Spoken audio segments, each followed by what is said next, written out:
Je me trouve en face d'un immense bloc de glace. J'imagine la position du sujet dans cette masse froide.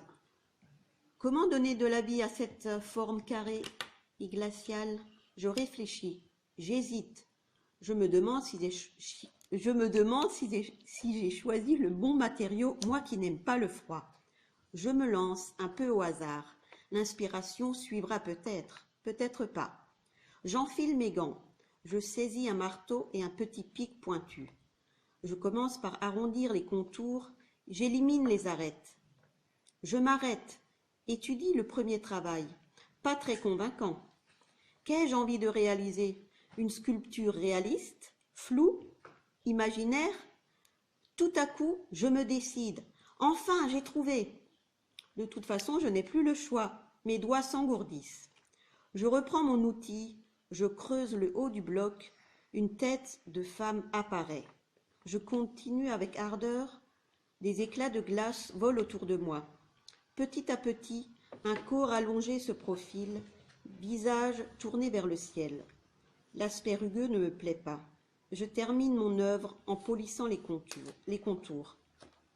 Pourquoi avoir choisi la glace? Le côté translucide me fait penser à une elfe et au mystère qui entoure ce peuple, mais également au côté éphémère et insaisissable. Le soleil apparaît, la glace fond, il ne reste plus que les gouttelettes. Si le bon Dieu m'avait donné le don de faire de la sculpture, je serais très heureuse. En admettant que ce fût le cas, je choisirais la pierre brute avec attention. Il faudrait qu'elle m'appelle, qu'elle me parle, que je puisse la caresser. La pierre serait pour moi quelque chose de vivant, d'attachant. Si donc sculpter ferait mon bonheur, je pense que je ne tolérerais personne autour de moi. Seuls, tous les deux, afin de faire connaissance et dans le but de réaliser quelque chose de bien, quelque chose qui ferait le bonheur de beaucoup de gens. Je ne vais pas faire un exposé pratique de sculpture ici, car seuls ceux qui partagent la même passion que moi peuvent s'imaginer les longues heures de bonheur. Toutefois, pendant le long chemin qui peut être semé d'embûches, je rêverai au résultat final, à ma satisfaction indescriptible et pourquoi ne pas le dire, à ma fierté d'être capable de réaliser une telle œuvre d'art. Néanmoins, je n'oublierai pas de remercier Dieu qui a permis que ce soit moi, l'humble petite bonne femme, qui puisse apporter toute cette beauté à l'humanité. Comme je ne suis pas trop modeste, ma fierté serait grande naturellement. D'interdiction. Je me trouve devant un bloc de pierre brute. La consigne est claire. Je dois créer une autosculpture, c'est-à-dire une image sculptée censée me présenter ou me représenter telle que je suis ou peut-être telle que j'aimerais être. L'exercice est périlleux, car je n'ai aucune notion de sculpture et je risque de créer plutôt un bloc informe, aux rebords cassés et cabossés. Je me vois frapper avec mon marteau et mon burin et détacher des blocs plus ou moins gros.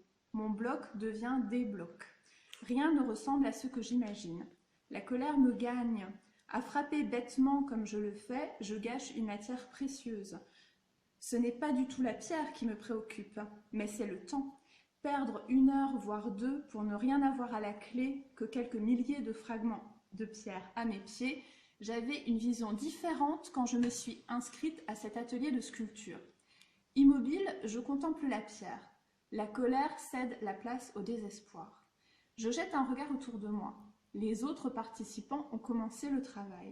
Ils ont l'air beaucoup plus doués que moi.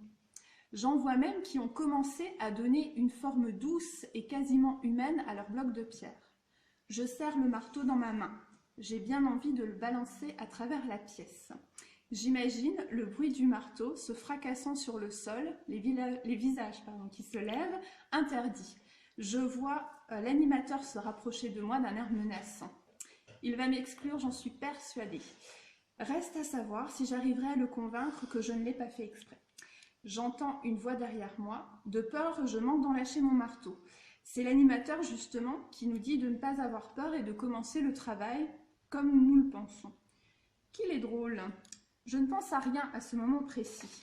Ou peut-être si. Je pense qu'il fait beau et que je pourrais profiter de la journée en me baladant avec le chien. Je pense que je suis bientôt en vacances et qu'il y a une multitude de choses à préparer.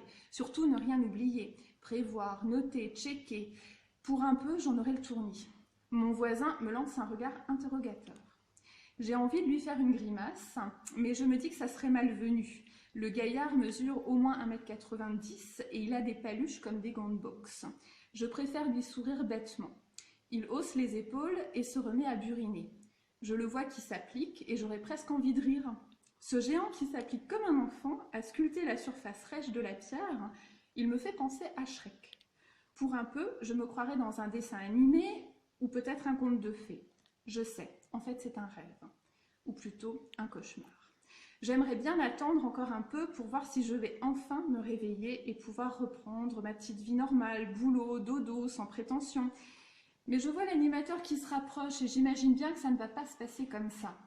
Nous avons droit, je m'y prépare, ou nous aurons droit plutôt, à l'affront ultime, l'humiliation exemplaire, l'exemple de la mauvaise élève clouée au pilori. J'ai envie de crier, de me redresser, de hurler, de trépigner, de leur dire à tous d'aller se faire voir.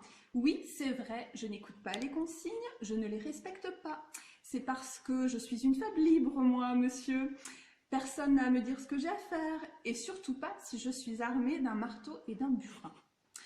L'animateur arrive chez mon voisin le géant vert. Je l'entends qui le complimente sur sa dextérité.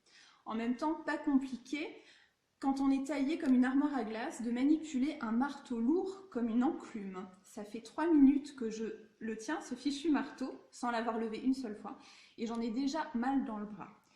J'entends les pas de l'animateur. Au secours, qu'est-ce que je vais bien pouvoir lui raconter ?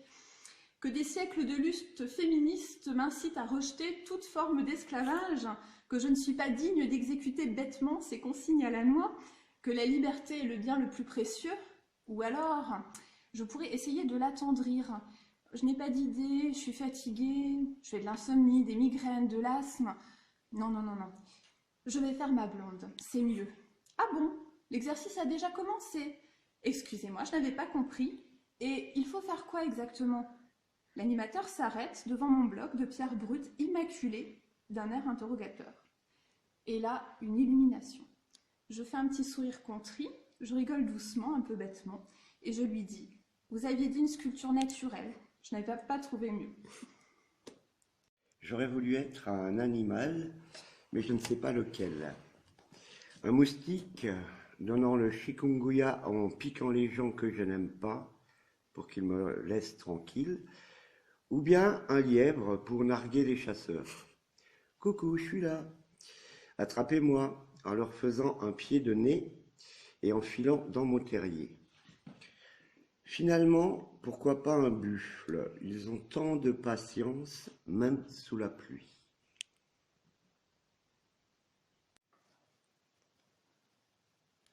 Bon. Eh bien, ma conclusion, c'est parler sans réfléchir est une sottise. Mais il vaut mieux réfléchir avant de porter un jugement négatif. Ma conclusion sera: la vie est belle quand on sait lui donner des ailes. Savoir partager et rencontrer, et il vaut mieux donner un coup de main qu'un coup de pied. De temps en temps, réfléchir, reprendre ces lignes où il est question de réflexion et de dire: et ne vaut-il pas mieux réfléchir au lieu d'agir ?